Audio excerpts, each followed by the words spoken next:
இந்த நாளிலும் தியானத்திற்காக எடுத்துக்கொண்ட வார்த்தை நல்ல தீர்மானம். நம்ம வாழ்க்கையில் ஒவ்வொருவரும் ஒரு தீர்மானத்தை எடுக்க வேண்டிய ஒரு சூழலிலே, ஒரு வேளையிலே நாம் எல்லோருமே இருந்து கொண்டிருக்கிறோம். ஏன் இந்த நல்ல தீர்மானம் நம்முடைய வாழ்க்கையில எடுக்க வேண்டிய அவசியத்தில் இருக்கோம் என்றால், எல்லோருக்கும் ஒரு இலக்கு இருக்கும். இலக்குன்னு தெரியுங்களா? ஒரு வாழ்க்கையில ஒரு எய்ம் வச்சு நம்ம ஓடிட்டு இருப்போம். அப்போ அந்த இலக்கை நாம் அடைவதற்கு, அந்த இலக்கினை வெற்றிகரமாக ஓடுவதற்கு நம்முடைய வாழ்க்கையில ரொம்ப முக்கியமானது நல்ல தீர்மானங்கள் நமக்கு தேவையாக இருக்கிறது. ஸோ அதே போல தீர்மானங்கள், நல்ல தீர்மானங்கள் நாம் எடுக்கும் பொழுது நம்முடைய வாழ்க்கையில நல்ல வாய்ப்புகள் நமக்கு கிடைக்கும். அநேக நேரங்களிலே தவறுகளிலிருந்து நாம் ஒவ்வொருவருமே என்ன சொல்லலாம், எஸ்கேப் ஆக முடியாது, அதுலேருந்து விடுதலை ஆக முடியும். தவறான முடிவுகளுக்கு போகாமல் நல்ல காரியங்கள் நம்முடைய வாழ்க்கையிலே இருக்கும். அதே போல தனிப்பட்ட வாழ்க்கையிலே ஒரு நல்ல வளர்ச்சி வேண்டும் என்றாலும் நாம் எல்லோரும் நல்ல தீர்மானங்களை எடுத்து பழகவே நாம் ஒவ்வொருவருமே அழைக்கப்படுகிறோம். இந்த நாளிலும் அநேக பேர் தீர்மானம் எடுக்க தெரியாமல் இருக்கிறார்கள். சில தவறான தீர்மானங்கள் எடுக்கிறார்கள். இதுதான் இன்னைக்கு நமக்கு இருக்கிற பிரச்சனை.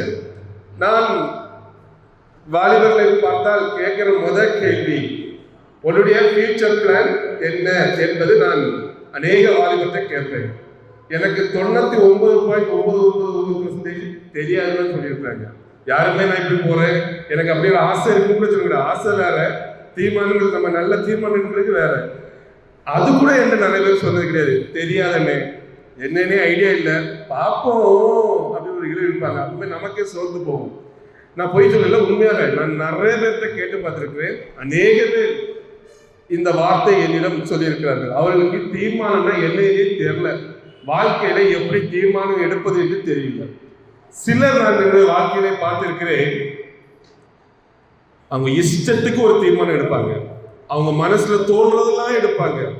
நான் செய்தா கரெக்ட், வேற யாராவது சொன்னா அது தவறு, நான் அவ்வளோ பெரிய ஆளு அப்படின்னு எல்லாருக்கும், சின்ன பிள்ளையில இருந்து பெரிய ஆட்கள் வரைக்கும் மனசுல என்ன திங்கி, நான் எதை செய்தாலும் கரெக்டு தான், எனக்கு ஒருத்தர் இந்த உலகத்துல ஆலோசனை கொடுக்க முடியுமா, நான் யாரு அப்படின்னு, அது படிச்சவனோ படிக்காதவனோ பாவமோ அதெல்லாம் கிடையாது. எல்லாருக்கும் இருக்கிற ஒரு தற்பெருமை, அதுதான் நீங்க மனுஷனை அழித்து கொண்டிருக்கிறது. அதனால தவறான தீர்மானங்களை இன்றைக்கு அநேக பேர் எடுக்கிறதையும் நாம் பார்க்க முடிகிறது. ஸோ நம்முடைய தீர்மானம், இன்னைக்கு இங்க வந்திருக்கிறீங்க, உங்கள் தீர்மானம் இன்னைக்கு எப்படி இருக்க போகிறது என்பதை பொறுத்துதான் உங்கள் வாழ்க்கை அமைய போகிறது என்பதை நீங்கள் இன்னைக்கு உணர்ந்து கொள்ள வேண்டும். நீங்கள் எதை நம்பிக்கொண்டிருக்கிறீர்கள், எதை பற்றி ஓடிக்கொண்டிருக்கிறீர்கள் என்பதை நீங்கள் இன்னைக்கு நீங்களே சுய பரிசோதனை பண்ணி பார்க்க வேண்டும். இன்னைக்கு யாரை நம்புகிறீர்கள், எதை நம்புகிறீர்கள், யாரை நம்புகிறீர்கள் என்பதும் உங்க வாழ்க்கையில ரொம்ப முக்கியமான கேள்வி. அநேக பேர் நண்பர்களை நம்புவார்கள், அநேக பேர் உடன்பிறப்புகளை நம்புவார்கள், அநேக பேர் கணவன் மனைவியை நம்புவது, பெற்றோர்கள் பிள்ளைகளை நம்புவது. என்ன நினைப்பாங்க, நாளைக்கு என் பிள்ளை படிச்சு வளர்ந்து என்னை தூக்கி மேல வைப்பான்ட்டு கனவுல நல்லா ஊட்டுவாங்க, அவன் படிச்சு பெற்றே இருப்பான். சரியா? ஸோ இதெல்லாம் தப்பு இல்லை, சில இடங்கள் இப்படி நடக்குது. அதுக்காக நம்பிக்கையில வேண்டாம் சொல்லல. என்ன இருந்தாலும் சரி, மனுஷனை நம்புவதை பார்க்கலும் கர்த்தர் பேரில் பற்றுதலா இருப்பதை முதலாவது நாம் கர்த்தரை பற்றி கொள்ள அழைக்கப்படுகிறோம். ஏனென்றால் எந்த மனுஷனாலும் 100% உண்மையாக இருக்க முடியாது, என்னாலையும் இருக்க முடியாது. பேசுறேன், மைக்க பிடிச்சி அழகா பேசுறேன், என்னால என் பிள்ளைகளுக்கும் என் மனைவிக்கும் 100% உண்மையாக இருக்க முடியாது. எத்தனையோ ப்ராமிஸ் பண்ணிட்டு முடியாதுன்னு சொல்லியிருக்கேன். அவங்களுக்கு தெரியும், அதை வாங்கி தரேன், இதை வாங்கி தரேன்னா எவ்வளோ ப்ராமிஸ் பண்ணியிருக்கேன். அப்படி ஜஸ்ட் லைக் தட், அதை விட்டுட்டு போயிட்டே இருப்பாங்க, அது கிடக்குறாங்க அப்புறம் பார்த்துக்கலாம் அப்படின்னு சொல்லிட்டு. ஏன்னா அதுதான் நம்ம சூழல் அப்படி. சில நேரங்களில் வாங்கி தாரன்னு சொல்ல முடிய மாட்டோம். ஆனால் ஆண்டவர் ஒரு வார்த்தை ஒரு மனுஷனுக்கு கொடுத்தால், இயேசு கிறிஸ்து ஒரு மனிதனுக்கு ஒரு வார்த்தையை கொடுத்தால், நம்மளை போல அல்ல, சரி போனா போட்டாப்ல, சொன்னதை நிறைவேற்றுகிற ஆண்டவர். அதனால இன்னைக்கு நம்ம முதலாவது யாரை நம்புகிறோம் என்பதுதான் நம்முடைய வாழ்க்கையில முக்கியமான ஒரு பதில். இன்னைக்கு உங்கள் தீர்மானத்திலே நீங்கள் யாரை பற்றி கொள்ள போகிறீர்கள்? உண்மை உள்ள ஆண்டவர், பொய் சொல்லாதவர். அவர் பொய் சொல்றது இல்லை, அவர் சொன்னா நிறைவேறும். மனுஷன் நம்ம பொய் சொல்ல மாட்டோம், முடியாத சூழல் வரும். நம்ம ஒரு பிராமிஸ் பண்ணிருப்போம், முடியாத சூழல் வரும். நினைத்தாலும் பண்ண முடியாத ஒரு நாட்கள் இருக்கலாம் மனிதனுக்கு. அதனால நாம் இன்றைக்கு ஆண்டவரை பற்றி கொண்டால் நம்முடைய வாழ்க்கை மிகவும் வெற்றிகரமாக இருக்கும். இன்றைக்கு இந்த உலகத்துல உண்மையானது ஒன்றே ஒன்றுதான், கர்த்தருடைய வார்த்தை. எந்த மனுஷனும் 100% உண்மையாக இருக்க முடியாது. நீங்களே உங்க வாழ்க்கையில பாத்துங்க, உங்க ஃப்ரெண்ட்ஸ் எல்லாம் சொல்லல நிறைவேற்றிருக்காங்களா? முடியாது. உங்க அம்மா அப்பா உங்கள்கிட்ட சொன்னது நிறைவேற்றிருக்காங்களா? முடியாது. அதுக்கு அம்மா அப்பா தப்பா நினைக்காங்க, அம்மா அப்பா எல்லாம் நல்லா இருந்தா சூழல் அப்படி முடியாத ஒரு சூழல். மனிதனுடைய வார்த்தை 100% உண்மை கிடையாது, அது என்னையும் சேர்த்துதான். அதுதான் 100% உண்மை உள்ள வார்த்தை கர்த்தருடைய கர்த்தருடைய வார்த்தையாக இருக்கிறது. சோ அதை நாம் உணர்ந்தவர்களாக இன்னைக்கு அந்த வார்த்தை அவரை நாம் பற்றி கொள்கிற பொழுது நீங்கள் உங்கள் வாழ்க்கையிலே நல்ல தீர்மானங்களை எடுக்க முடியும். நான் இன்னைக்கு நிறைய பேர் நான் பார்த்திருக்கிறேன், அநேக பேரிடம் பேசுகிறேன், வாலிபர்கள். நான் பெரியவங்க இதை குறித்து ரொம்ப பேசுறது கிடையாது.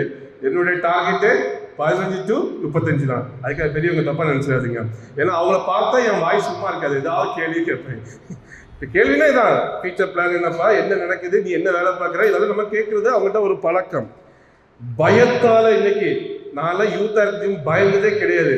எரும மாடு மாதிரி நம்ம இருப்போம், அப்படி எதை கண்டும் பயம் கிடையாது. ஆனா இன்னைக்கு வாலிபர்கள் நல்லா ஜாலியா சுத்துறாங்க, போறாங்க.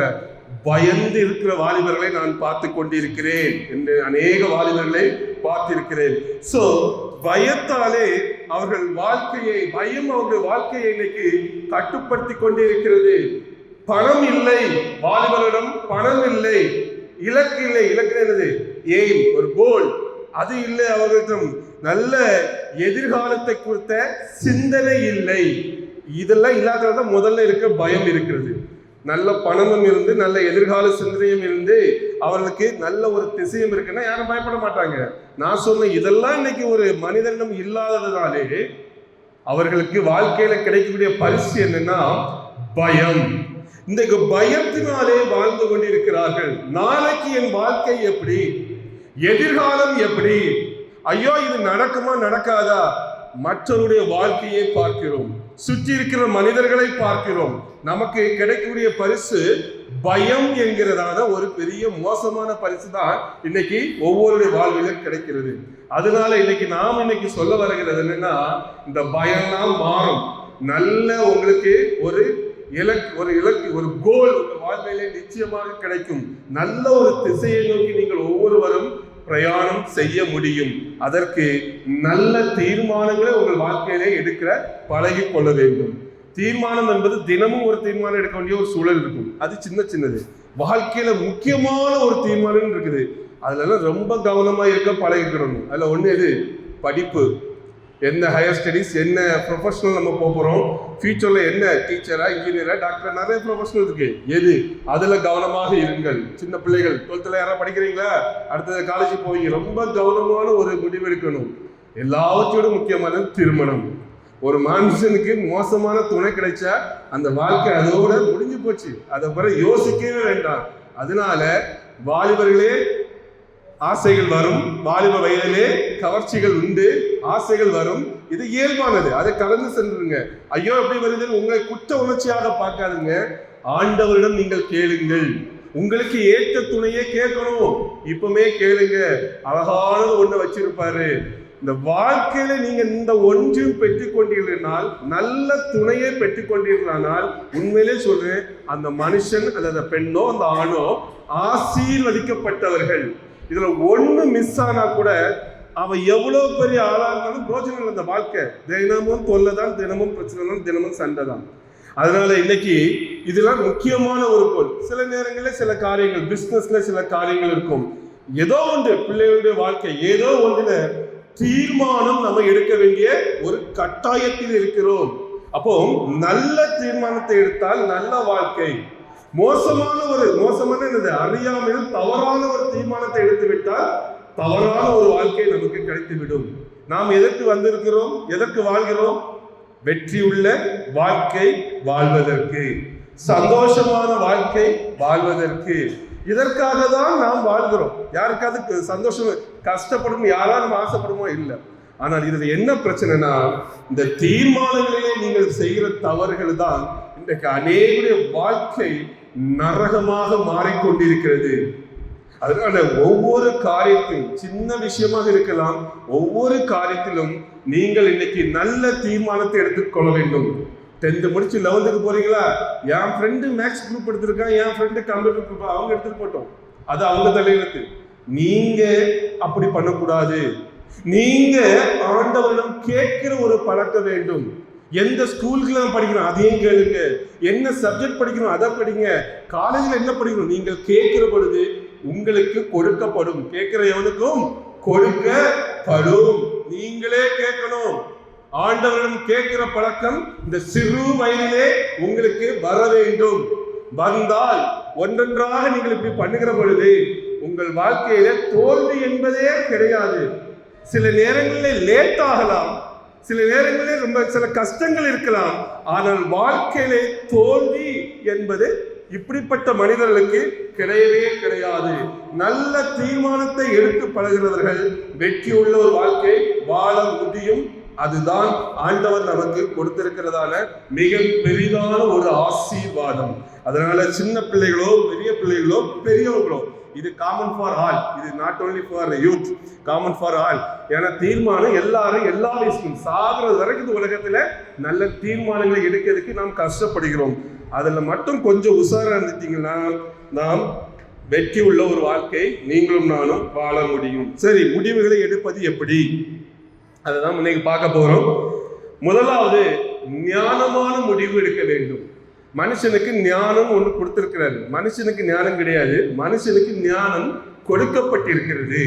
அப்போ அந்த ஞானத்தை நீங்கள் பெற்று அந்த ஞானத்தின் வழியாக ஒரு முடிவுகளை எடுக்கிற பொழுது அந்த முடிவிலே வெற்றி இருக்கும்.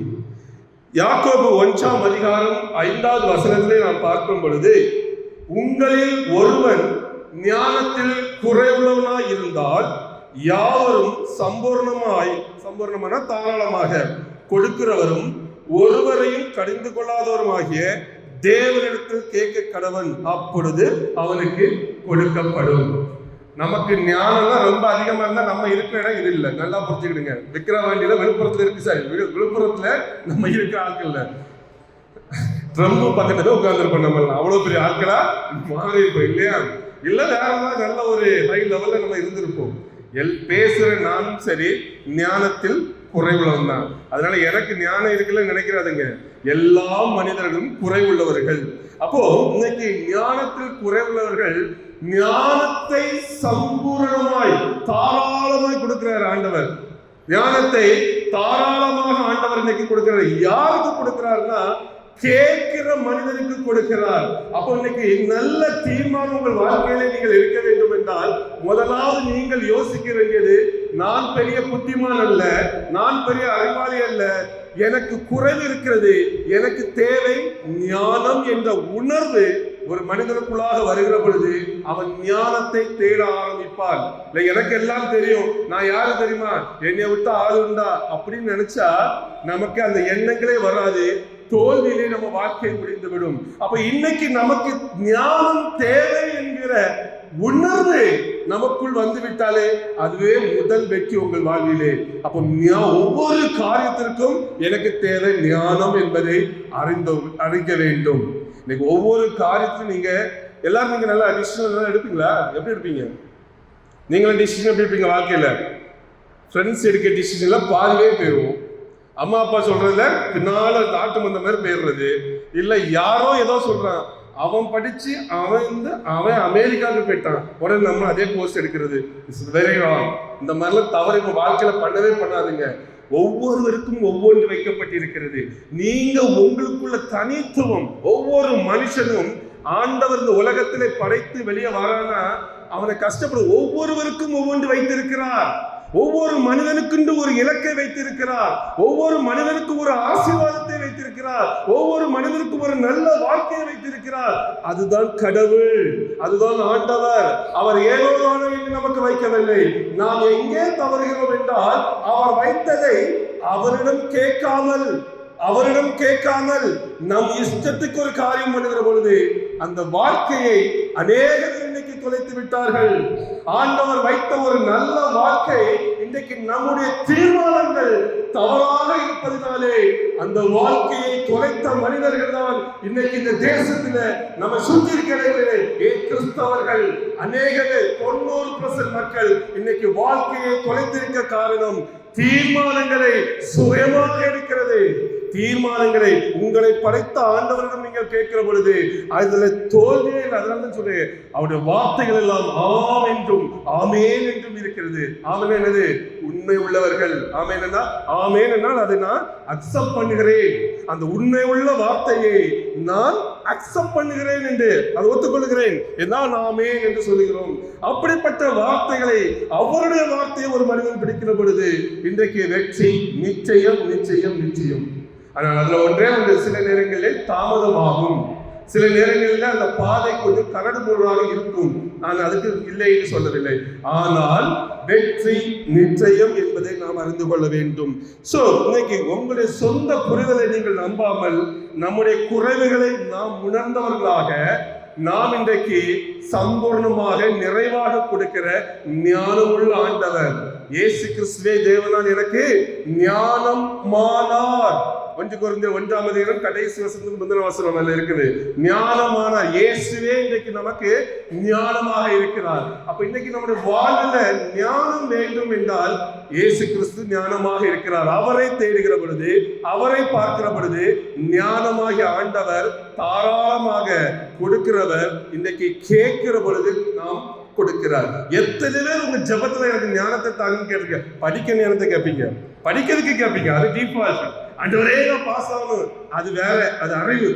ஞானம் என்பது வாழ்க்கையில சரியான முடிவுகளை எடுப்பதற்கு ஆண்டவருடைய அவர் நமக்கு வைத்த அந்த வாழ்க்கைக்கு ஒரு கோல், ஒரு திசை, அதை நாம் பார்த்து அதிலே ஓடுவதற்கு நமக்கு கொடுக்கப்படுகிற ஒரு அருள் கிருபை. அதற்கு நாம் ஜெபிக்க வேண்டும். கேட்டால் கொடுப்பார். சின்ன பிள்ளைகள்லாம் இன்னையிலிருந்து கேட்கணும். என்ன கேட்கணும்? லேப்டாப் தாங்க, மொபைல் தாங்கன்னு கேட்கக்கூடாது. சரியா? அது ஆட்டோமேட்டிக் உங்க அம்மா அப்பா வாங்கி வந்துருவாங்க. உங்க தொல்லை தாங்க முடியாம. நீங்க கேட்க வேண்டியது ஞானத்தை கேளுங்கள். அப்ப கேட்கிறப்ப ஆண்டவர் சம்பூர்ணமாக தருவேன் பிராமிஸ் பண்ணியிருக்கிறாரு. அவருடைய வார்த்தை உண்மை உள்ளது. கொஞ்சம் காத்திருந்து கேட்க பழகுங்கள், உங்கள் வழி ஆச்சரியமாக இருக்கும். நீதிமொழிகள் 3ஆம் அதிகாரம் 5 வரை 5-6 பார்க்கும் பொழுது, உன் சுய புத்தியின் மேல் சாயாமல் உன் முழு இருதயத்தோடும் கர்த்தரில் நம்பிக்கையாய் இருந்து உன் வழிகளெல்லாம் அவரை நினைத்துக்கொள், அப்பொழுது அவர் உன் பாதைகளை செவைப்படுத்துவார் என்று வசனம் சொல்லுகிறது. சுய புத்தி, அதான் நான் முதல்ல சொன்னேன். நாம ஒரு டிசிஷன் எடுப்போம். நான் எடுக்கிறது கரெக்ட், நான் யோசிக்கிறது கரெக்ட், எனக்கு யாரும் ஆலோசனை சொல்ல முடியாது, நான் யார் தெரியுமா? இப்படிப்பட்டவங்க எல்லாம் வாழ்க்கையில விழுந்து போகிறார்கள் அநேகமாக. சோ இன்னைக்கு நாம் சுய புத்தி மேல் சாயாமல் நம்ம முழு இருதயத்தோடும் கர்த்தரின் நம்பிக்கையா இருந்து, அதனால ஆண்டவர் மீது நம்பிக்கையா இருக்கும் பொழுது உங்க புத்திய ஒரு நாளும் நம்பாதுங்க. மனுஷனுடைய எண்ணங்களை நம்பாதுங்க. ஜபத்துல காத்திருந்து ஆண்டவர் உங்களுக்கு விஷன் தரிசனத்தை கொடுப்பார். சத்தத்தின் மூலம் பேசுவார். ஏதோ ஒரு விதத்துல உங்கள்கிட்ட பேசுவார். உங்களுக்கு இருதயத்துல உணர்வை கொடுப்பார். அது ஆண்டவர் நமக்கு இன்னொரு பேசுகிற ஒரு மீடியா. அன்னைக்கு ஆண்டவருக்கு நமக்கு இருக்கிற ஒரு மீடியா. அதை பயன்படுத்தி இந்த சிறு வயதிலே நீங்கள் பயன்படுத்தி கொள்ள அழைக்கப்படுகிறீர்கள். அப்ப எந்த ஒரு காரியமும் நீங்கள் ஆண்டவரிடம் கேட்கும் பொழுது உங்களுக்கு பாதைகள் செவையாக்கப்படும். நான் இங்க இருந்து சென்னைக்கு போனாலும் ஜெபம் பண்ணுவேன். ஆண்டவரே போகலாமா, ட்ரெயின்ல போகணுமா, கார்ல போகணுமா, நண்பர்களோடு, இதெல்லாம் கேட்பேன். நான் கேட்கிறேன் தான் உங்க முன்னாடி பேசுறேன். ஒரு டிராவல் பண்ணுனா 10 நாளைக்கு முன்னாடி கேட்பேன். நான் எதுல டிராவல் பண்ண வேண்டும், உங்க சித்தத்தை எனக்கு சொல்லுங்க. ட்ரெயினா பஸ்ஸா, அதை கேட்பேன். நான் இந்த ஊருக்கு போகலாமா கேட்பேன். சில நேரங்களில் பதில் இருக்கும், சில நேரங்களில் பதில் இருக்காது. சில நேரங்களில் எனக்கே அதுல ஒரு வெறுப்பு வந்துடும். ஆட்டோமேட்டிக்கா அந்த ப்ரோக்ராமை ஸ்டாப் பண்ணிடுவேன். அது நிறைய பேருக்கு தெரியாது. வாரம் சொல்லிட்டு திடீர்னு வராம போவேன், வீட்டில் ஒழிச்சு இருந்துருவேன். காரணம், எனக்கு ஒரு கிளியர் ஐடியா இல்லாம நான் அதை அவாய்ட் பண்ணுகிறேன் சில நேரங்களில். ஏனென்றால் ஆண்டவரிடம் கேட்டு பழகுகிற ஒரு அனுபவம் இருக்கும் பொழுது எனக்கு தெரியும், நான் வெளியே போனா வெற்றி, வெளியே போனா பலத்தோடு போய் வர முடியும், வெளியே போயிட்டு அந்த காரியத்தை சக்சஸ்ஃபுல்லா முடித்து வர முடியும். அப்போ ஆண்டவரிலிருந்து நமக்கு ஒரு வார்த்தை வேண்டும், அவருடைய ஞானம் நமக்கு வேண்டும், அவருடைய ஆலோசனை எனக்கு வேண்டும். இந்த அறிவு நமக்கு வருகிற பொழுது அந்த வாழ்க்கை வெற்றியுள்ளதாக மாறுகிறது. சோ இன்றைக்கு நம்முடைய வாழ்க்கை பாதையிலே எது நமக்கு இன்னைக்கு உண்மையாக இருக்கிறது, எது நமக்கு சரியான பாதையை காட்டுகிறது என்றால் கர்த்தருடைய வசனம். சங்கீதம் 119, 105 சொல்கிறது, உம்முடைய வசனம் என் கால்களுக்கு தீபமும் வெளிச்சமாக இருக்கிறது என்று வசனம் சொல்லுகிறதை நாம் பார்க்க முடிகிறது.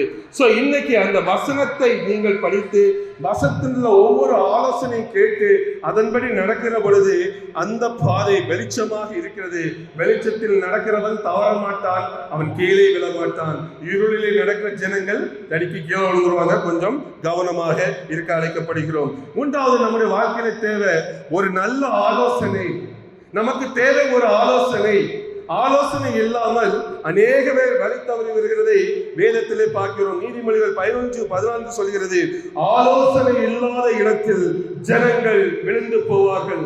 அநேக ஆலோசனைக்காரர் உண்டானால் வெற்றி உண்டாகும், அதாவது சுகம் உண்டாகும். சுகத்துக்கு வெற்றி, அது இங்கிலீஷ் பைபிள்ல சக்சஸ் வெற்றி உண்டாகும், தமிழ் பைபிள்ல சுகம் போட்டிருக்குது.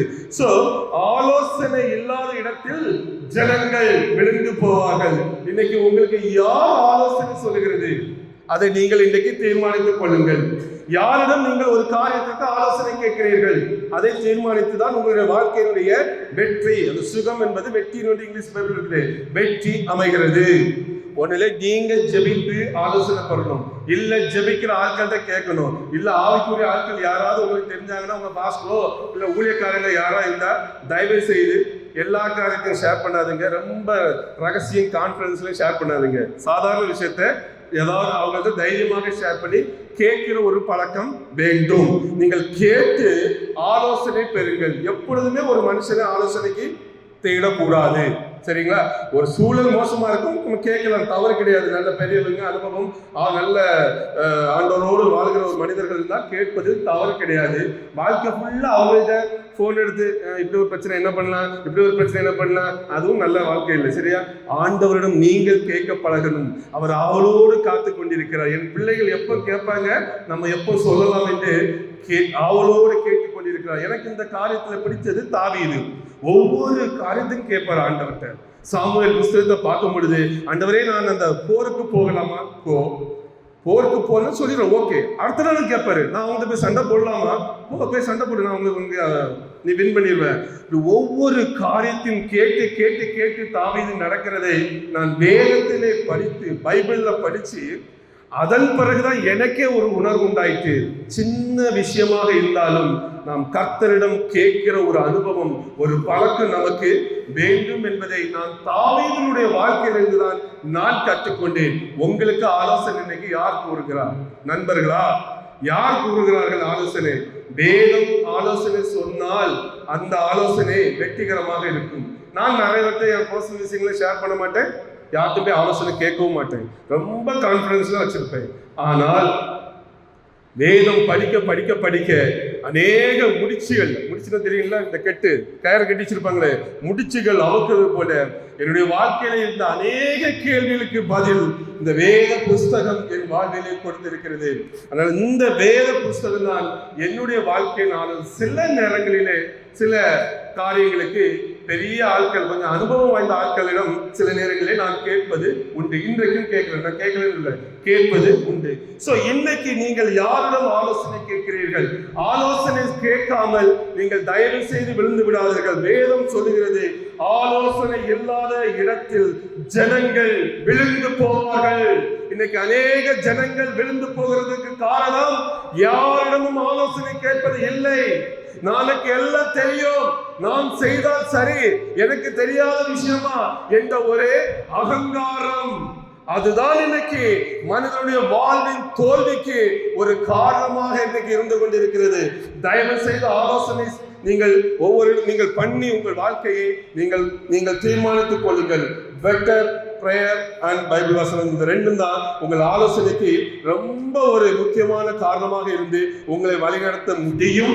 ஏனென்றால் அதுதான் என்னுடைய வாழ்க்கையின் வெற்றிக்கு ஒரு பெரிய காரணமாக இன்றைக்கும் இருக்கிறது. அதை நான் சாட்சியாக உங்கள் மத்தியிலே சொல்ல கடமைப்பட்டிருக்கிறேன். அடுத்ததாக நாம் பார்க்கும் பொழுது விவேகம் உள்ளதாக, கொஞ்சம் விவேகமாக நீங்கள் இருக்க பழகணும். நீதிமொழிகள் 21:5 பார்க்கும் பொழுது, ஜாக்கிரதை உள்ளவருடைய நினைவுகள் செல்வத்துக்கும் பதறுகிறவனுடைய நினைவுகள் தர்க்கத்திற்கும் ஏதுவாகும்.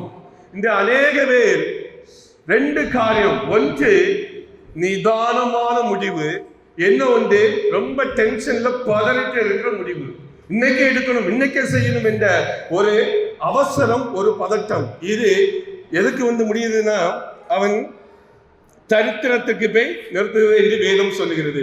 அப்ப யார் ஆசீர்வதிக்கப்படுவார், யார் செல்வத்தை பெற்றுக்கொள்ள முடியும் என்றால் ஜாக்கிரதையாக முடிவுகளை எடுக்கிறவர்கள் செல்வத்தை அவர்கள் பெற்றுக்கொள்ள முடியும். அப்ப இன்னைக்கு ஆசீர்வாதம் ஓடுற ஒரு குரூப் கிறிஸ்தவத்தில் இருந்து கொண்டிருக்கிறது. இந்த குரூப்புகள்லாம் நான் சொல்லுகிறது ஒண்ணுதான், நீங்கள் நல்ல ஆலோசனை செய்யுங்கள், நல்ல தீர்மானங்கள் எடுங்கள், ஜாக்கிரதையாக எடுங்கள், பொறுமையாக இருங்கள்.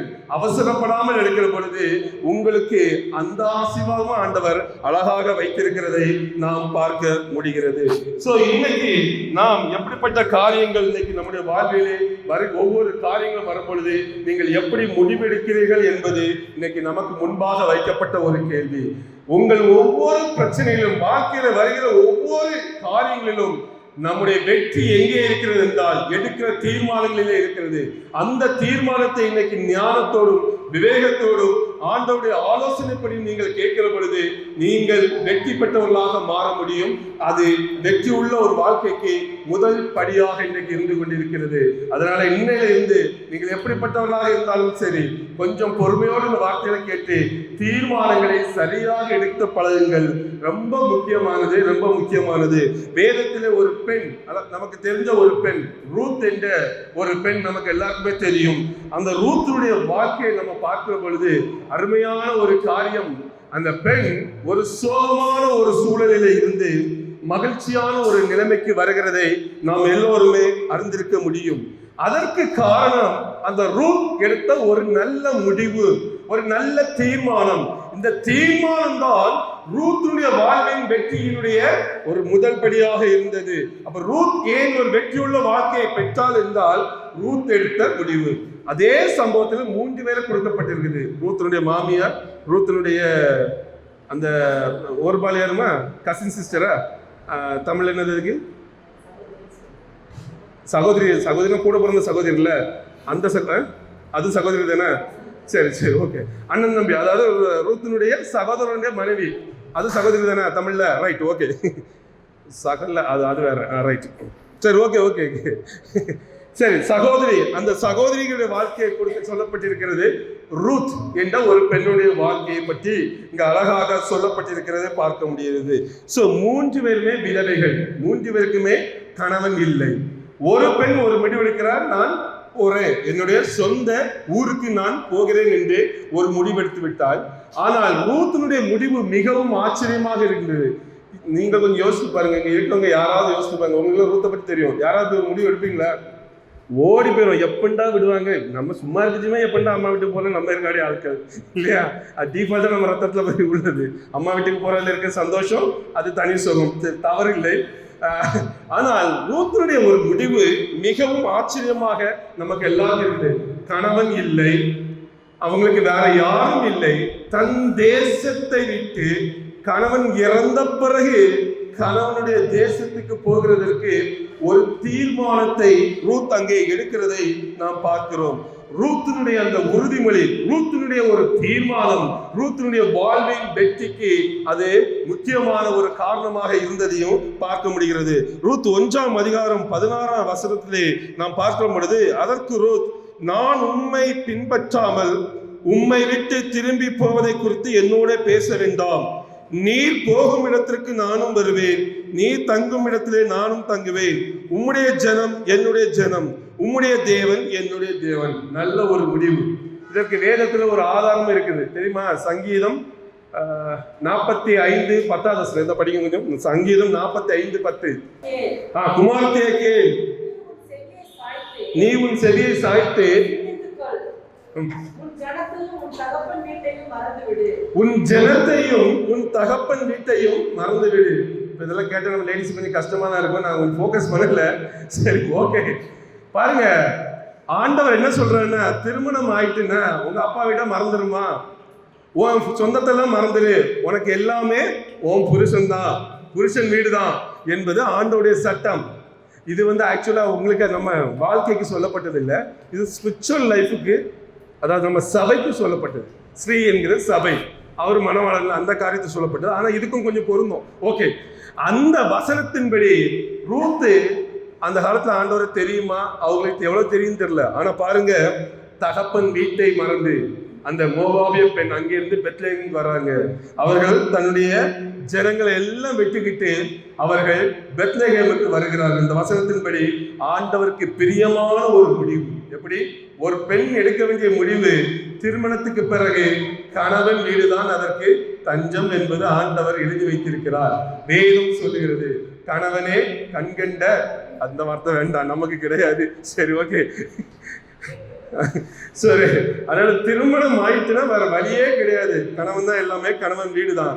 சோ அந்த கான்செப்டை ரூத் அங்கே பின்பற்றுகிறார்கள். ரூத்துக்கு எந்த அளவுக்கு இந்த சத்தியம் எனக்கு போயிருக்குன்னு தெரியல, ஆனா ஏதோ ஒரு விதத்துல போயிருக்குது. ஏதோ ஒரு விதத்துல கணவன் கூட கேட்டு தெரிஞ்சிருக்கலாம்.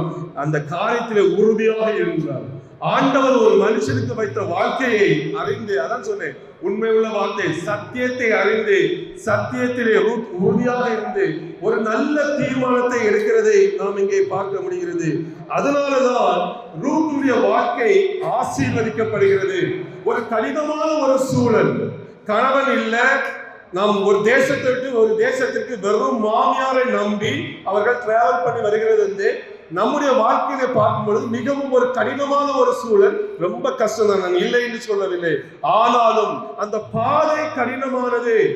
அந்த பாதை கடினமாக இருந்தாலும் அவர்கள் நல்ல ஒரு தீர்மானத்தை எடுத்ததினாலே கடைசியில் ரூத்துக்கு கிடைத்தது ஒரு வெற்றி உள்ள ஒரு வாழ்க்கை, ஒரு ஆசீர்வாதமான ஒரு வாழ்க்கை. அந்த சவாலான ஒரு கடினமான ஒரு சூழலிலே அவர்கள் ஒரு அழகான ஒரு தீர்மானத்தை எடுத்ததினாலே வாழ்க்கை அவங்களுக்கு வெற்றிகரமாக அமைந்ததை நாம் பார்க்க முடிகிறது. சோ ஒன்றுமே இல்லை, நாடு விட்டு நாடு வர்றாங்க, வந்த உடனே எல்லாம் கிடைக்கல, நெற்பயிரை பறக்கி அவர்கள் சாப்பிடுகிற ஒரு சூழல், தாழ்மையான ஒரு உழைப்பு, ஆண்டவரை நம்பி உன் தேவன் என் தேவன் என்று கர்த்தரை நம்பி தாழ்மையோடும் தன்னுடைய உழைப்பை அவர்கள் நம்பி அவர்கள் அந்த தேசத்திலே குடியிருந்ததினாலே கிடைக்கப்பட்ட பரிசு மிக பெரிதான ஒரு ஆசீர்வாதம். ஒரு பெரிய செல்வந்தன் வந்த அந்த பெண்ணை திருமணம் செய்து அழகான ஒரு உயரமான ஒரு வாழ்க்கை. அது மட்டுமல்ல, தாவீது என்று சொல்லப்படுகிற நம் வேதத்துல முக்கியமான ஒரு ஆளு, தாவீதுக்கு பாட்டி தான் ரூத். தெரியுமா? தாவீதுடைய பாட்டி தான் ரூத். ரூத்துக்குடைய வம்சம் தான் தாவீது வந்தாரு. சோ இவ்வளவு தாவீது வம்சத்துல இயேசு கிறிஸ்து வர்றாரு. அப்போ ஒரு மோவாபிய பெண் ரூத் எந்த அளவுக்கு ஆசீர்வதிக்கப்பட்டிருக்கிறார் என்பதை நாம் இதிலிருந்து புரிந்து கொள்ள வேண்டும். சோ சில நேரங்களிலே நாமும் இதே போல இந்த ரூத்துடைய வாழ்க்கையை போல ஒரு சீரற்றதாக இருக்கலாம், குழப்பமாக இருக்கலாம், கடினமாக இருக்கலாம், வேதனையாக இருக்கலாம், ஒன்றுமே இல்லாத ஒரு தரித்திரமான ஒரு சூழலா இருக்கிறார். நான் சொன்ன எல்லாமே ரூத்துக்கு இருந்து, வேதனை இருந்து, பணம் இல்ல, தரித்திரமான ஒரு சூழல், குழப்பமான ஒரு சூழல், எல்லா சூழலிலும் தான் ரூத் இருந்து கொண்டே இருக்கிறார்கள். ஆனால் ஒன்றே ஒன்று, சரியான ஒரு முடிவு. உன் தேவன் என் தேவன், நீங்க எங்க போறீங்களோ அங்க நான் வாரேன் என்று ரூத் ஒரே ஒரு சரியான ஒரு தீர்மானத்தை தன்னுடைய வாழ்விலே அவர்கள் எடுத்ததினாலே அவங்களுக்கு இந்த எல்லாம் நான் சொன்ன வெறுமை மாறிச்சு, தரித்திரம் மாறிச்சு, சிறுமை மாறிச்சு, எல்லா வேதனையும் மாறிச்சு, எல்லாம் குழப்பம் மாறிச்சு. ஒரு ஆசீர்வாதம் ரூத்துக்காக வைக்கப்பட்டது. அங்கே ரூத் சுதந்திரித்துக் கொண்டார். இன்றைக்கு மனித வாழ்வு என்பது சாதாரணம் கிடையாது. நம்ம சந்தோஷமா இருக்கலாம், இருக்கிறது போல நடிக்கலாம். இதுதான் இன்னைக்கு நடக்குது நிறைய இடங்கள்ல. சந்தோஷமாக இருக்கிறது போல நடிக்கலாம். நம் கண்ணீர் ஒவ்வொருவருக்கும் தெரியும். ஒவ்வொரு மனுஷனும் தனியா கூப்பிட்டு பேசினா அழுகதான் வரும், வேற எதுவும் வராது. ஆனா குரூப்பா இருந்து பேசுனா ஜாலியா நம்ம உட்கார்ந்து பேசலாம். எல்லாம் மனுஷனுக்கு தான். யாரு இந்த வசனத்தை ஃபாலோ பண்ணாத எல்லாருடைய வாழ்க்கையும் இன்னைக்கு இப்படிதான் இருந்து கொண்டிருக்கிறது. இந்த ரூத்தை போலதான் இன்னைக்கு எல்லாருடைய வாழ்க்கையும் இன்னைக்கு இருந்து கொண்டிருக்கிறது. அதனால இன்னைக்கு நாம் நல்ல தீர்மானங்களை எடுக்க பழகுவோம். உங்கள் எதிர்காலம், சின்ன பிள்ளைகள், கல்லூரி தானே, எந்த காலேஜ்ல படிக்கலாம் அப்படிலாம் ஒண்ணு கிடையாது. அப்படிலாம் முடிவெடுக்காதுங்க. இன்னைக்கு நிறைய பேர் பண்றது பெரிய தவறு, பிளண்டர் மிஸ்டேக் என்னன்னா, நண்பர்கள் போகிற வழியிலே நீங்கள் போகிறீர்கள். நண்பர்கள் தேவையில்லை என்று நான் சொல்லலை. நண்பர்கள் போகிற வழியிலே நீங்கள் போகாதீர்கள். ஒவ்வொரு மனிதனுக்கு தனி வழி. நான் இப்படிதான் போகணும்னா இப்படிதான் போகணும், நீங்க இப்படிதான் போகணும்னா இப்படிதான் போகணும், ஒருவன் இப்படிதான் போகணும்னா இப்படிதான் போகணும். அதுதான் மனிதனுக்கு வைக்கப்பட்டது. அவன் அப்படி போறான்னா நானும் அப்படி போகக்கூடாது. தவறான முடிவு. என் ஃப்ரெண்டு இந்த ஸ்கூலுக்கு போறான், இன்னைக்கு பாருங்க 10th முடிச்சு இல்ல காலேஜ் முடிச்சுட்டு 12th முடிச்சுட்டு பாருங்க, நிறைய பேர்த்த கேளுங்க, என் ஃப்ரெண்டு அந்த காலேஜுக்கு போறானே நானும் அந்த காலேஜுக்கு போறேன். டேய் இதை நீ பாருடா, ஃப்ரெண்டு எல்லாம் அப்புறம், ஃப்ரெண்டு தேவைதான் இல்லைன்னு சொல்ல, என் ஃப்ரெண்டு போற காலேஜ் தான் எனக்கு வேணும். இதுக்காக வீட்டுல சண்டை, அப்பா அம்மா வேற ஏன்னு வச்சிருப்பாங்க, குழப்பம். இதெல்லாம் ஃபேஸ் பண்ணி தானே வந்திருப்பீங்க. அப்ப பின்னால இருக்கீங்களா, ஃபேஸ் பண்ணிருக்கீங்களா? ரைட்டு, சிரிக்க பார்த்தா ஆமாம் போல இருக்குது. இன்னைக்கு இது வந்து நம்ம வேடிக்கையாக பார்த்தாலும் இதுதான் உண்மை. இது எதனாலதான் நிறைய பேருடைய வாழ்க்கை தோற்று போறதுக்கு மிகப்பெரிய காரணம் இதுதான். இதை சொல்லிக் கொடுக்க இன்னைக்கு நிறைய பேருக்கு தெரியல, நிறைய பேர் அறிந்து கொள்ளவில்லை. நான் சொல்லுகிறேன், நண்பர்கள் நம்முடைய வாழ்க்கையில ரொம்ப அவசியம். நண்பர்களோடு பேசுங்கள், பழகுங்கள், எல்லாம் தேவைதான். நீங்கள் உங்கள் நண்பர்களை பார்த்து உங்கள் வாழ்க்கையை அமைத்துக் கொள்ளார்கள், உங்கள் தோழிகளை பார்த்து உங்கள் வாழ்க்கையை அமைத்துக் கொள்ளார்கள். உங்களுக்கே என்று ஒரு தனித்துவம், உங்களுக்கே என்று தனி வாழ்க்கை ஆண்டவருடைய கரத்தில் இருக்கு. அதை கேட்டு அதிலே பிரயாணப்படுகிறதான் வெற்றியுள்ள ஒரு மனிதனாக நீங்கள் மாற முடியும் என்பது நாம் தாழ்மையான ஒரு கருத்து. அதனால இன்னைக்கு நீங்கள் ஒவ்வொருவருமே நீங்கள் ஆண்டவரிடம் ஆலோசனை கேட்க பழகிக் கொள்ளுங்கள். 2வது நான் முதல்ல சொன்ன போல என்னது, திருமணம். தயவு செய்து சொல்றேன், ரொம்ப டேஞ்சரான ஒண்ணு திருமணம். சும்மா சாதாரண விஷயம் கிடையாது. திருமண காரியங்கள்ல கொஞ்சம் பொறுமையா இருங்க, திருமணத்துல கொஞ்சம் ஆலோசனை கேளுங்க, திருமண காரியங்களில நல்ல அமைதியா இருந்து நல்ல தீர்மானத்தை எடுத்துக்கொள்ளுங்க. ஒரு நாள் கூட்டு தப்பு பண்ணிட்டீங்க, வாழ்க்கையே அதோடு போச்சு. அது யாராக இருந்தாலும் சரி, திருமணம் என்பது ரொம்ப முக்கியம். வாழ்க்கை ஃபுல்லா நொந்து வாழ வேண்டி இருக்கும், வாழ்க்கை ஃபுல்லா கசப்பானதாக இருக்கும். நீங்கள் கொஞ்சம் வெயிட் பண்ணி கொஞ்சம் ஆலோசனை கேட்டு பொறுமையாக இந்த காரியத்திலே தீர்மானம் எடுப்பீர்கள் என்றால் உங்கள் வாழ்க்கை முழுவதும் நீங்கள் சந்தோஷமாக இருக்க முடியும். கண்ணில் பார்த்தா ஆசை வரதான் செய்யும். பசங்களுக்கு பொண்ணை பார்த்தா ஆசை வரும், பொண்ணுங்களுக்கு பசங்களை பார்த்தா ஆசை வரும். இது இயற்கை, இதுல தவறு நான் சொல்லல, இது இயற்கை. ஒரு அஃபெக்ஷன் வரும். அதை தவறாக நீங்களும் பார்க்கணும், நான் சொல்ல போறதில்லை இந்த இடத்துல. அது கடவுள் ஆண்டவர் படைத்த படைப்புல டிஃபால்ட்டா மனுஷனுக்குள்ள வைத்திருக்கிறது. அதை ஓவர் கம் பண்றீங்க தான் உங்களுக்கு இந்த மீட்டிங், புரியுதா? அதை வெற்றி பெறுவதற்கு தான் நான் இப்ப பேசிட்டு இருக்கேன். அது இயற்கைன்னு நான் போனா அப்படி எல்லாம் பேர் வேண்டியதான் இல்ல. அந்த எண்ணம் வந்தாலும் ஐயோ எனக்கு வந்துட்டு, அது இல்ல, அது வரதான் இந்த வயசுல வரும். 13 வயசு 14 வயசு வந்துட்டுன்னா அது இயற்கையா மனிதனுக்கு வரும், நான் இல்லை என்று சொல்லவில்லை. ஆனால் அதனால்தான் இந்த வயசுல உங்களை கூட்டு பேசுகிறோம். உங்கள் வாழ்க்கை அதை நோக்கி நீங்கள் போனீர்கள் என்றால் வாழ்க்கையிலே தோற்று விடுவீர்கள். அந்த வயசுல கொஞ்சம் சிரமப்பட்டு கொஞ்சம் ஆசையை கண்ட்ரோல் பண்ணி கொஞ்சம் பொறுமையா இருந்து கொஞ்சம் பெற்றோர் சொல்றபடியும் நல்ல ஆட்களுக்கு நீங்கள் ஆலோசனை கேட்டு பொறுமையான ஒரு முடிவு எடுப்பீர்களானால் உங்களுக்காக ஒன்று ஆசீர்வாதமாக வைத்திருக்கிறது, அங்கே இருக்கிறது, நிச்சயமாக வரும். கடவுள் ஆண்டவர் ஒரு மனுஷனுக்கு ஒரு வாழ்க்கையை கொடுத்தால் அந்த வாழ்க்கை ஆசீர்வாதம் மட்டும்தான். அங்கே குறைவோ, அங்கே வேதனையோ, அங்கே அழுகையோ, அங்கே கண்ணீரோ கிடையாது. அப்ப ஏன் இன்னைக்கு மனிதன் கஷ்டப்படுகிறான் என்றால் தன்னுடைய தீர்மானங்களிலே குறைவுபட்டு தன்னுடைய தீர்மானங்களை தோற்றவர்களாக இருந்து கடைசியில ஆண்டவர் எனக்கு என்ன செய்தார், கர்த்தரின் வாழ்க்கையில என்ன செய்தார், வாழ்க்கை ஃபுல்லா தப்பா முடிவெடுத்துக்கிட்டு வாழ்க்கை ஃபுல்லா யாருக்கோ ஆலோசனை கேட்டுவிட்டு கடைசியில யாருக்கு மேல கம்ப்ளைண்ட் போடுறோம், கர்த்தர் மேல. நான் நிறைய கேட்கிறேன், நிறைய பேர் வாழ்க்கையில கிறிஸ்தவர்கள் சொல்லுகிறது, ஆண்டவர் எங்க வாழ்க்கையில என்ன செய்த, நீ வாழ்க்கையில என்ன செய்த, ஆண்டவருக்கு உனக்கு ஏதாவது சம்பந்தம் உண்டா? ஒரு ஜெபம் பண்ண மாட்டாங்க, பைபிள் படிக்க மாட்டாங்க, கண்ணீர் வந்தோன்னா உட்கார்ந்து அழுகிறது, கர்த்தர் மேல் பாரத்தை போட்டு இந்த பாரத்தை கொண்டு போட்டுறது. இந்த பாரம் போடக்கூடாது, ஒழுங்கான முடிவு எடுக்கணும். சரியா? சின்ன பிள்ளைங்க நிறைய வந்திருக்கேன், சூப்பர். சின்ன பிள்ளைகளுக்கு நல்ல ஒரு ஆலோசனை இன்னைக்கு. அதனால நீங்கள் வெற்றி பெற முடியல இந்த நேரங்களில உங்களுக்கு வாலிப வயசுல தேவையில்லாத ஆசைகள்லாம் வரும். அதற்கு தான் உங்களுக்கு தேவை ஜெபம், அதற்கு தான் உங்களுக்கு தேவை ஆலோசனை, அதற்கு தான் உங்களுக்கு இப்படிப்பட்ட கூட்டங்கள் வைக்கப்பட்டிருக்கிறது. ஜெயம் பெறுவதற்காக தான் உங்களை அங்கே அழைத்து கொண்டு வந்திருக்கிறோம். இந்த நேரங்களில் சில கஷ்டங்கள்லாம் வந்தா தைரியமாக எங்க போய் நிக்கணும்னா, யார்ட்டுமே சொல்லிடாதுங்க எனக்கு அந்த பிள்ளையை பார்த்தா ஆசையா இருக்குது, எனக்கு இந்த பையனை பார்த்தா ஆசையா, அப்படி போய் சொல்லி நீங்க அங்க மாட்டிடுங்க. தேவ சமூகத்துல போய் நில்லுங்க. ஆண்டவரே, எனக்கு என்று நீங்கள் வைத்திருக்கிறாங்க, இந்த ஆசையை என்னை விட்டு மாற்றி போடுங்க, எனக்கு இது வேண்டாம், நீங்கள் எனக்கு எதை வைத்திருக்கீங்களோ என்று நீங்கள் கேட்கிற பொழுது ஆண்டவர் உங்கள் சிந்தனைகளை அவர் உருவி உங்கள் சிந்தனைகளை மாற்றி போடுவார். தெய்வீக சிந்தனை உங்களுக்குள் வரும் பொழுது சரியான முடிவை நோக்கி ஒவ்வொருவருமே போக முடியும். அதனால நீங்கள் தேவ சமூகத்திலே காத்திருங்கள். நீங்கள் காத்திருக்கிற பொழுது உங்களுக்கு ஒரு பெரிய ஆசீர்வாதம் வைக்கப்பட்டிருக்கிறது. சோ இன்றைக்கு இந்த ரூத்தினுடைய காரியமும் அதே தான் நமக்கு விளக்குகிறது. ஆனால் அந்த காரியங்களை பார்க்கும் பொழுது அந்த அம்மா எப்படி யோசித்து போறதில்லை.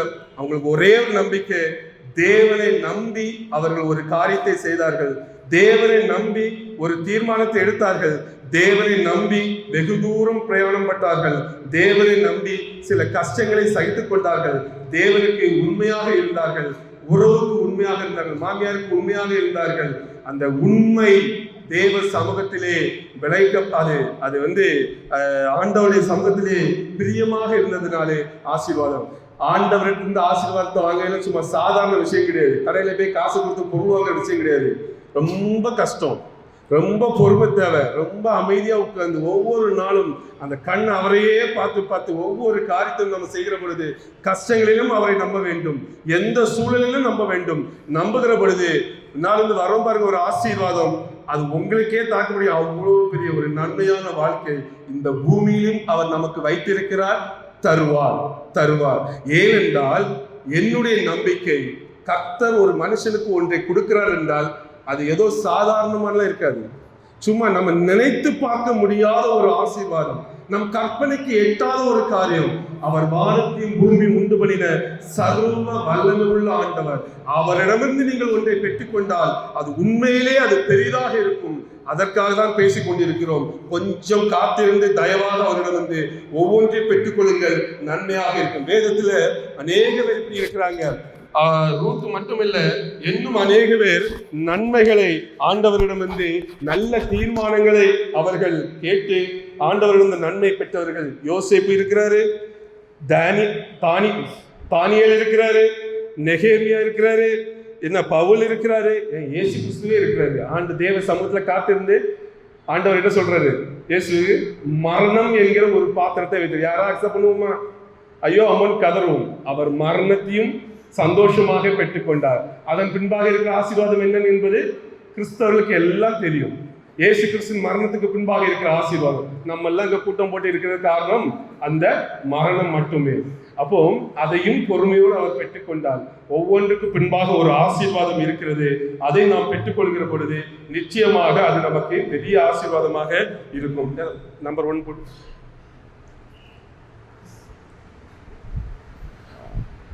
பாருங்க.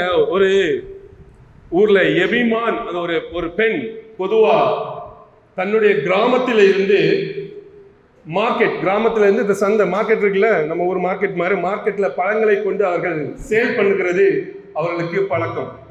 அப்போ இப்படி ஒரு அழகான ஒரு பாதை இருக்கிறது, அந்த பாதையிலே அவர்கள் போகிறது பழக்கம். அப்போ ஒரு நாள் கேள்விப்பட்டாங்க, அவருக்கு முன்பாக சென்ற சிலருக்கு அந்த பாதையிலே சிலர் கொள்ளைக்காரங்க சொல்லுவாங்க, கொள்ளடிப்பாங்க தெரியல, அப்படிப்பட்டவர்கள் பதுங்கி இருந்து இப்படிப்பட்ட இவர்கள் பொருட்களை கொண்டு போகிற பொழுது அதெல்லாம் பறைத்து இவர்களை வெறுமையாக விடுகிறதை கேள்விப்பட்டாங்க. உடனே அடுத்த ஸ்லைடு போ. அப்போ அவங்க உட்கார்ந்து யோசிக்கிறாங்க. அப்போ அவங்க பாட்டி சின்ன வயசுல பாட்டி சின்ன வயசுல சொன்ன ஒரு கதை, 2 கதை. ஒவ்வொருவருக்கும் 2 பாதை இருக்கிறது. ஒன்று நான் முதல்ல காமிச்ச அந்த அழகான பாதை. என்ன ஒன்று தம்பி? நம்பர் 2 போடு. ஒன்று இந்த மலை பாதை. இங்க எங்கேயா பாதை இருக்குதா? ஒண்ணுமே இல்லை, ஒத்தடி பாதை. இப்படி நடந்து போலாம், இப்படிதான் போகணும், இந்த ஒத்தடி பாதை. சோ இப்படி ஒரு பாதை, அப்படி ஒரு பாதை, 2 பாதை இருக்கிறது. இப்படி போனா ரொம்ப கஷ்டம், முள்ளு குத்தம், காலில் ரத்தம் வரும், ஏறி போறதுக்கு ரொம்ப சிரமம், எல்லா கஷ்டமும் இதுல இருக்குது. ஆனா இங்க கொள்ளைக்காரன் இருக்க மாட்டான். என்ன இருக்க மாட்டான்? கொள்ளைக்காரன் இங்க இருக்க மாட்டாங்க, இங்க போற ஒருத்தர் இருக்க மாட்டாங்க. சுகமா போயிட்டு வரலாம். அங்க பாதை கொஞ்சம் சூப்பரா இருக்குது. அங்கதான் மத்தவங்க இருக்கிறான், நம்மளால சாத்தான் அங்கதான் இருக்கிறான். சரியா? அந்த அம்மா உட்கார்ந்து யோசிக்கிறது. இதை கேள்விப்பட்டவொடனே அந்த பாட்டி சின்ன வயசுல சொன்ன கதையை யோசித்து 2 பாதை இருக்கிறது, இதுல எந்த பாதையில போகணும் என்பதை அவர்கள் தீர்மானித்து அவர்கள் யோசிக்கிறாங்க. யோசித்து கடைசியில பார்த்தாங்க, காயப்பட்டாலும் பரவாயில்ல, கஷ்டப்பட்டாலும் பரவாயில்ல, நம்மளுக்கு வாழ்வாதாரத்துக்கு தேவை இந்த பிசினஸ் பண்ணணும். பிசினஸ்னா கஷ்டம் இருக்கும், வலி இருக்கும், ஆனால் வெற்றியாக பண்ணி முடிக்கணும். இங்க பொருட்கள் திருடியாச்சுன்னா ஒண்ணும் இல்லை, இவங்களுக்கு எல்லாம் போயிடும். அதனால அவங்க அந்த மலைப்பாதையை அவர்கள் சூஸ் பண்றாங்க, முடிவு எடுத்து அதுல டெய்லி போயிட்டு வந்து சாமி 4th போ, இந்த 4th இதான் மலைப்பாதை, ஃபாரஸ்ட் பாத். சரிங்களா? இந்த பாதை வழியே வந்து மலை எவ்வளவு கஷ்டப்பட்டு பாருங்க, ரத்தம்லாம் சிந்தி முகத்தை பாருங்க. உங்களுக்காக கஷ்டப்பட்டு ஏஐல போட்டு டிசைன் பண்ணி எடுத்து வந்துருங்க இந்த கதையில கொடுத்து. ஸோ முகத்துல ரத்தம், கையில பாருங்க முள்ளு கம்பி, ரொம்ப கஷ்டப்பட்டு அந்த பாத்திரங்கள் எல்லாம் எடுத்து இந்த மலைப்பாதை வழியாக தினமும் வந்து அதான் இதான் மார்க்கெட், இதான் மார்க்கெட்டு. இந்த அம்மா இப்படி வருது, இந்த பாருங்க முகத்துல பாருங்க வந்து ரொம்ப கஷ்டப்படுறாங்க. ஆனால் கடைசியில் அடுத்த ஸ்லைடு பாப்பா பாருங்க, சுகமாக கடைசியில் திருப்தியா சந்தோஷமாக அவர்கள் அந்த பொருளை விற்று சந்தோஷமாக வீடு திரும்புகிறார்கள். இதுதான் மனுஷ வாழ்க்கை. ஒவ்வொருவருக்கும் 2 பாதை இருக்கும். சரியா? அதுக்காக எல்லாரும் கரடு கொண்டான பாதையில போகணும்னு நான் சொல்லல, அதுக்காக எல்லாரும் அங்க போயிடாதுங்க. சில நேரங்களிலே அப்படிப்பட்ட பாதையும் நம்முடைய வாழ்க்கையிலே இருக்கும். அந்த பாதையிலும் ஒரு வெற்றி இருக்கிறது என்பதை சொல்லுகிறேன். வாழ்க்கை கஷ்டமா இருக்குதுன்னு சொல்லிட்டு தீர்மானங்களை தவறாக எடுத்து விடாதீர்கள். நாம் எடுக்கக்கூடிய தீர்மானத்துலதான் நம்முடைய வாழ்க்கை இன்றைக்கு இருக்கிறது. கஷ்டமான பாதையாக கண்ணுக்கு தெரியலாம், வாழ்க்கையிலே வெற்றி அடைய முடியும். ஈஸியான பாதையாக சில நேரங்களே நமக்கு உலகத்தார் நமக்கு சொல்லிக் கொடுப்பாங்க, இந்த பாதையில போ, இந்த பாதையில போன ஈஸி என்று உலகம் நமக்கு கற்றுக் கொடுக்கும். முடிவு ஆபத்தாக இருக்கும். சோ இன்னைக்கு நீங்க எந்த பாதையை சூஸ் பண்ண போறீங்க? உங்க வாழ்க்கையில எப்படிப்பட்ட தீர்மானத்தை எடுக்க போறீங்க? யாரை நம்பி எடுக்க போறீங்க? யாரிடம் ஆலோசனை கேட்க போறீங்க? எதை நம்ப போகிறீர்கள்? இதுதான் உங்கள் முன்பாக இன்னைக்கு வைக்கக்கூடிய கேள்வி. நீங்கள் கர்த்தருடைய வார்த்தையை நம்பி கர்த்தருடைய ஆலோசனையின்படி அவரிடமிருந்து ஞானத்தை பெற்று அவருடைய வார்த்தையின்படி நடந்து ஒரு பாதையிலே போகும் பொழுது ஒருவேளை இந்த பாதை சற்று கடினமாக இருக்கலாம், வேதனையாக கூட இருக்கலாம், ஆனால் வாழ்க்கையில் இந்த முடிவு என்ன நோக்கத்திற்காக நம்ம போகிறோமோ அதை வெற்றியோடு நாம் முடித்து சந்தோஷமாக கடைசியில அந்த அம்மா வந்து பாருங்க முகக்கலையோடு சந்தோஷமாக இந்த உலகத்தின் ஓட்டத்தை முடிக்க முடியும். அதனால இன்னைக்கு நீங்கள் எப்படிப்பட்ட முடிவுகளை எடுக்க போறீர்கள் என்பதை நீங்களே இன்றைக்கு உங்கள் வாழ்க்கையில நீங்கள் முடிவு பண்ணிக் கொள்ளுங்கள். அதுதான் வாழ்க்கையினுடைய வெற்றி. அதுலதான் உங்க வாழ்க்கையே இருக்கிறது என்பதை தாழ்மையோடு தெரிவித்துக் கொள்கிறேன். அதனால பொறுமையோடு இருங்கள், ஜபத்தோடு இருங்கள், வேத வசனத்தை படியுங்கள், நல்லவர்களிடம் நல்ல ஆவிக்குரிய மனிதர்களிடம் நீங்கள் ஆலோசனை பெறுங்கள். முக்கியமாக பெற்றோரை கனம் பண்ணுங்கள். முக்கியமாக பெற்றோரின் ஆலோசனை ரொம்ப முக்கியம். ஆண்டவர் அதை உற்று நோக்குகிறவராக இருக்கிறார். உங்கள் இஷ்டத்துக்கு நம்ம போகக்கூடாது. பாதை இஷ்டத்துக்கு போச்சும் சுகமாக இருக்கலாம், அதன் வழி நரகம். இந்த பாதை கடினமாக இருக்கலாம், இதன் வழி பரலோகம். உங்களுக்கு நித்திய ஜீவன் வேண்டும் என்றால் சில நேரங்களில் கரடு முரடுகளை நாம் நடந்துதான் போக வேண்டும். ஆண்டவர் அதை உங்களுக்கு சில நேரங்களில் வைத்திருப்பார். பொறுமையோடு தாழ்மையோடு நீங்கள் உங்கள் வாழ்க்கையில இருங்கள். இன்றிலிருந்து ஒவ்வொரு காரியத்திலும் நல்ல தீர்மானத்தை எடுக்க பழகுங்கள். சின்ன விஷயமாக இருந்தாலும் சரி, பெரிய விஷயமாக இருந்தாலும் சரி, பொறுமையோடு காத்திருங்கள். நீங்கள் நல்ல தீர்மானங்கள் எடுக்கும் பொழுது அதன் பின்பாக ஒரு வெற்றி இருக்கிறது.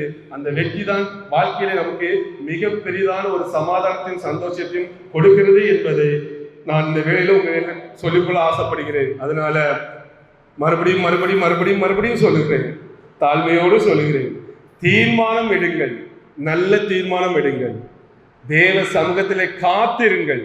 கொஞ்சம் ஃபெயில். நாள ஒரு காரியத்துக்கு ஜெபம் பண்ணிட்டு இருக்கேன், 6 வருஷமா ஜெபம் பண்றேன், 6 வருஷம். ஆனா என்ன நடக்க போகிறது என்பது எனக்கு தெரியும். ஆண்டவர் என்ன செய்ய போகிறார் என்பது தெரிந்தான் ஜெபம் பண்றேன். எனக்கு எத்தனையோ மனிதர்கள் ஆலோசனை சொல்றார்கள், இந்த காதுல வாங்கி அங்க திருப்பி அப்படி அனுப்பி விட்டுருவேன். வெறியா இருக்கிறேன். ஆண்டவர் தரிசனத்தை கொடுத்தால் நான் செய்வேன், இல்ல செய்ய மாட்டேன் என்பது எனக்கு தெரியும். அதுதான் வெற்றியுள்ள வார்த்தை. 6 வருஷமா காத்திருக்கிறேன். உங்களுக்கு 1 நாள் 2 நாள் இல்லைங்க, 6 வருஷமாக அந்த காரியத்துக்காக நான் காத்திருக்கிறேன். பொறுமையோடு இருக்கிறேன். நிச்சயமாக என்னைக்கு நான் இந்த பில்டிங் வாங்கச்சுமே எனக்கு ஆண்டவர் தரிசனத்தை கொடுத்தார். இந்த பில்டிங் நான் வாங்கச்சுமே எனக்கு சொப்பனத்தை கொடுத்தா நான் வாங்கினேன். வீடு வாங்கச்சும் சொப்பனத்தை கொடுத்தான் வாங்கினேன். எல்லாம் தரிசனத்தில் ஆண்டவர் பேசிதான் ஒவ்வொன்றாக செய்கிறோம். ஒரு பிரச்சனைகளை எல்லாம் நிறைவாக வைத்திருக்கிறார். அதனால சின்ன காரியம் பெரிய காரியம் கொஞ்சம் காத்திருக்கனால ஒன்றும் குறைந்து போகாது. அதன் பின்பாக ஒரு பெரிய வெற்றி வரும். அதனால எவ்வளவுதானும் காத்திருங்க, ஆனால் முடிவை மட்டும் நல்லதாக இருங்கள், சமாதானத்தோடு இருங்க. அந்த முடிவுல சமாதானம் இருந்தால் அந்த முடிவுல போங்க. கொஞ்சம் குழப்பமா இருந்தா எடுக்காதுங்க. கொஞ்சம் வெயிட்டா பண்ணாலும் பரவாயில்ல, யார்கிட்டயா நல்ல ஆட்கள்கிட்ட கேட்டு தாழ்மையோடு பொறுமையோடு நல்ல முடிவுகளை எடுங்கள். நல்ல வெற்றியுள்ள வாழ்க்கை வாழ்வீர்கள். கர்த்தர் இந்த வார்த்தைகளை ஆசீர்வதிப்பாராக. ஆமென். ஜெபம் செய்வோம். அன்பின் பரலோக பிதாவே, இந்த நல்ல வேலைக்காக நாங்கள் நன்றியோடு ஸ்தோத்திரிக்கிறோம் கர்த்தாவே. இந்த வேளையிலும் நாங்கள் தியானித்த வார்த்தையின்படி ஆண்டவரே ஒவ்வொருடைய வாழ்க்கையிலும் நல்ல தீர்மானத்தை ஆண்டவர் அவர்கள் எடுக்க ஒரு விசேஷ ஞானத்தை இப்பொழுது ஒவ்வொருவருக்கும் கொடுத்தல்ல நான் ஜெபிக்கிறேன். ஒவ்வொருவருக்கும் ஒரு வெற்றியுள்ள வாழ்க்கை நாங்கள் கொடுக்க ஜெபிக்கிறோம். ஆண்டவரே ஞானத்தை சம்பூர்ணமாக தாராளமாக கொடுக்கிற ஆண்டவர் ஒவ்வொரு பிள்ளைகளுக்கும் கேட்கிற எவனும் பெற்றுக்கொள்கிறான் என்ற வார்த்தையின்படி இப்பொழுதே ஞானம் ஒவ்வொருவரையும் ஆளுகை பண்ண அந்த ஞானத்தின் மூலம் ஒவ்வொருவரும் கர்த்தாவே ஒரு நல்ல தீர்மானங்களை எடுத்து இந்த ரூத்தை போல நாங்கள் கர்த்தாவே நல்ல தீர்மானங்களை எங்கள் வாழ்க்கையில எடுத்து தேவனுக்கு சித்தமான தீர்மானங்களை எடுத்து ஆண்டவரே நாங்கள் ஒரு வெற்றியுள்ள ஒரு வாழ்க்கை வாழ ஒரு வெற்றியை நாங்கள் சுதந்திரத்துக் கொள்ள ஒவ்வொருவருக்கு நீர் அருள்புரை நாங்கள் ஜெபிக்கிறோம் கர்த்தாவே. யார் யார் கர்த்தாவே இந்த வேளையிலும் ஆண்டவரே ஞானத்துக்காக உம்மை நோக்கி கூப்பிடுகிறார்களோ ஆண்டவரே சம்பூர்ணமாக கொடுக்கிற ஆண்டவர் இந்த வேளையில ஒவ்வொரு வேளையும் நீர் அளவில்லாமல் ஊற்றங்கள் ஜெபிக்கிறேன். ஒவ்வொருவரையும் இப்பொழுது பலப்படுத்துவீங்களாக. ஒவ்வொரு மீது கர்த்தாவே உடைய ஞானம் இப்பொழுது ஊற்றப்பட ஆண்டவரே தங்கள் வாழ்க்கையிலே ஜெயமுள்ள ஒரு வாழ்க்கை வாழ ஆண்டவர் இருக்கிற ஒவ்வொருவரையும் நீர் ஆசீர்வதிக்க ஜெபிக்கிறேன் கர்த்தாவே. என்ன நோக்கத்திற்காக வந்தார்களோ எப்படி வந்தாலும் சரி இன்றிலிருந்து ஆண்டவருடைய தீர்மானத்தை எடுக்கிற ஒரு பிள்ளைகளாக ஜெயம் பெறுகிறவர்களாக மாறட்டும். ஆண்டவரே கிருபை ஒவ்வொரு மேல இருக்கட்டும். அபிஷேகத்தினாலே நிரப்புங்க. இந்த பிள்ளைகள் அபிஷேகத்தினாலே நிரப்பப்பட ஒவ்வொருவருக்காக ஜெபிக்கிறேன் கர்த்தாவே. ஆண்டவர் சிறு வயதிலே பிள்ளைகளை எடுத்து பயன்படுத்துங்க. இந்த வாலிப வயதில் அவருக்கு இருக்கிற பிரச்சனைகள் ஆண்டவரை எல்லாம் மாறி போகட்டும். நல்ல தீர்மானங்கள் எடுக்க ஒரு அமைதலான ஒரு நல்ல இருதயத்தை கர்த்தர் கொடுங்க கர்த்தாவே. ஞானத்தை கொடுங்க. வழி தவறி விடாதபடிக்கு தவறான பாதைகளிலே பிரயாணம் பண்ணாதபடிக்கு எந்த தவறான கர்த்தாவே வழியிலும் போகாதபடிக்கு எங்கள் பிள்ளைகளை ஒவ்வொருவரையும் நீர் பாதுகாத்துக் கொள்ள நான் இப்பொழுதே ஜெபிக்கிறேன். ஆண்டவரே நீர் ஒவ்வொரு வாழ்விலும் அவர்களுக்காக நீர் வைத்திருக்கிற அந்த வாழ்க்கையின் நோக்கம் அந்த திட்டம் உம்முடைய சித்தம் அவருடைய வாழ்வில ஏதோ ஒரு விதத்துல இன்னைக்கு வெளிப்படணும் ஜெபிக்கிறேன். என்னோட கூட ஆண்டவர் பேசுறீங்க. தரிசனத்தின் மூலம் பேசுகிற ஆண்டவர் இங்க இருக்கிற ஒவ்வொரு சிறியோர் பெரியோர் ஒவ்வொருவரும் ஆண்டவரே தரிசனத்தின் ஆவி நான் இறைவன் ஜெபிக்கிறேன். இன்று முதல் அவருடைய வாழ்விலே தரிசனத்தை காணட்டும். ஆண்டவரில் பேசுகிற சத்தத்தை கேட்கட்டும். கர்த்தருக்காக பரிசுத்தமாக வாழ ஒவ்வொருவருக்காக நான் ஜெபிக்கிறேன் கர்த்தாவே. கர்த்தருடைய ஆவியானவர் ஒவ்வொரு மேலும் பொழிந்ததை ஜெபிக்கிறேன். கர்த்தருடைய அபிஷேகம் ஒவ்வொரு மேலும் ஊற்றப்பட நான் ஜெபிக்கிறேன். ஆண்டவரே உடைய வல்லமுள்ள கரம் ஒவ்வொருவரும் தொடுவதாக இப்பொழுது கர்த்தருடைய அபிஷேகம் ஒவ்வொரு மேலும் இந்த வேளையிலும் இறங்கி நான் ஜெபிக்கிறேன். ஆண்டவருடைய வல்லமையுள்ள கரம் இவர்களை இப்பொழுதே பலப்படுத்தி இவர்களுக்கு சகாயம் பண்ணியல்ல இயேசுவின் நாமத்தினாலே இயேசுவின் நாமத்தினாலே நாங்கள் ஜெபிக்கிறோம். ஆண்டவருடைய வல்லமை இப்பொழுது இறங்கட்டும். ஆண்டவர் இந்த வேளையிலிருந்து இந்த நாளிலிருந்து இவருடைய வாழ்க்கை ஒரு மாற்றம் கிறிஸ்துவுக்குள்ளாக கட்டப்படட்டும். 2026 ஆண்டு ஆண்டவரே பிள்ளைகளுக்கு ஆசீர்வாதமான ஆண்டாக இவர்கள் மற்றவர்களுக்கு சாட்சியுள்ளவர்களாக மாறட்டும். இவர்கள் எடுக்கிற தீர்மானங்கள் இவர்களை சுற்றி இருக்கிறவர்கள் காணட்டும். நன்மையானது செய்யுங்க. நன்மையானது இவர்கள் வாழ்வில் உண்டாகட்டும். இயேசுவின் மூலம் நாங்கள் கேட்கிறோம். ஆண்டவரே நீர் அற்புதர், நீர் அதிசயமானவர், நீர் ஆலோசனை கர்த்தா. நீர் இவர்களுக்கு ஞானத்தையும் ஆலோசனையும் கொடுத்ததை நான் ஜெபிக்கிறேன். ஞானத்தில் குறைவுகளுக்கு ஞானத்தை ஊற்றுங்கப்பா. ஒவ்வொரு பிள்ளைகளும் ஆசீர்வதிங்க. இந்த பிள்ளைகளுடைய எதிர்கால வாழ்க்கை ஆசீர்வதிக்கப்படட்டும் கர்த்தாவே. ஆண்டவரே ஒவ்வொருவருக்காக ஜெபிக்கிறோம். இந்த நாட்களில் கர்த்தாவே எல்லா உலக பொல்லாப்புக்கும் உலகத்தினுடைய எல்லா இச்சைகளுக்கும் பொல்லாங்கல் ஏகிற ஒவ்வொரு அம்புகளுக்கும் எங்கள் பிள்ளைகளை விலக்கி பாதுகாத்துக் கொள்ளுங்க. கர்த்தருடைய விசேஷ பாதுகாப்பின் கரம் ஆண்டவர் ஒவ்வொரு பிள்ளைகளும் இப்பொழுது அமரட்டும் கர்த்தாவே. இவர்கள் பாதுகாத்துக் கொள்ளப்பட ஜெபிக்கிறோம். இவர்கள் மேல உள்ள வல்லமை இறங்குவதாக கர்த்தாவே. ஒரு மாற்றம் இன்றிலிருந்து ஒவ்வொரு வாழ்விலும் உண்டாகுவதாக. பிள்ளைகளுக்கு ஜெப ஆவியை ஊற்றுங்க. பிள்ளைகள் வேதத்தை தியானிக்க கிருபை செய்வீராக. ஒரு மாற்றத்தை ஆண்டவர் கட்டளையிடுங்க ஆண்டவரே. நாங்கள் ஜெபிக்கிறோம் ஆண்டவரே.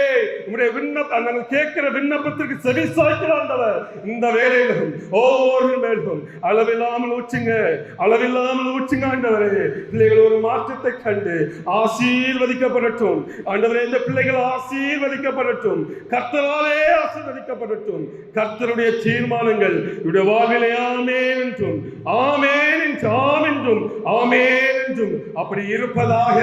இந்த வார்த்தையுடைய வாழ்விலே ஆம் என்றும் ஆமென் என்றும் இருப்பதாக. ஆண்டவரே நன்மை செய்ய ஆண்டவர், இந்த வாழ்விலே நன்மை செய்ய ஆண்டவரே. இதனுடைய பிரதிபலனை பிள்ளைகள் தங்கள் வாழ்விலே காணட்டும் ஆண்டவரே. நாங்கள் கேட்டு சாட்சிகளை கேட்டு என்னும் நோக்கி நாங்கள் சாட்சிகளாக இருக்க கர்த்தர் பலப்படுத்துங்கப்பா. ஒவ்வொருவரையும் பலப்படுத்துங்க. ஏறெடுக்கப்பட்ட விண்ணப்பங்களுக்கு கர்த்தர் செவி கொடுப்பீங்களாக. என்ன விண்ணப்பங்கள் வைக்கிறார்களோ கர்த்தர் செவி கொடுப்பீங்களாக. இவர்கள் உள்ளத்தை அறிகிற ஆண்டவர் கர்த்தாவே எங்களுக்கு நன்மை செய்தவர் ஜெபிக்கிறோம். ஒவ்வொரு விண்ணப்பத்தையும் கேட்டு கர்த்தரின் பதில் அளிக்கிறதுக்காக நாங்கள் உம்மை துதிக்கிறோம், உம்மை ஸ்தோத்திரிக்கிறோம் கர்த்தாவே. பெரிய காரியத்தை செய்யுங்கப்பா. தேவ பிரசன்னங்களை மூடிக்கொள்ளட்டும் ஆண்டவரே. எங்களை பிரசனத்துக்குள்ளாக மறைத்துக் கொள்ளுங்க ஆண்டவரே. எங்களை தாழ்த்து வருவோம். மீட்பர் இயேசு மூலம் ஜெபத்தை கேளுங்க. இரக்கமுள்ள பரமபிதாவே, ஆமென்.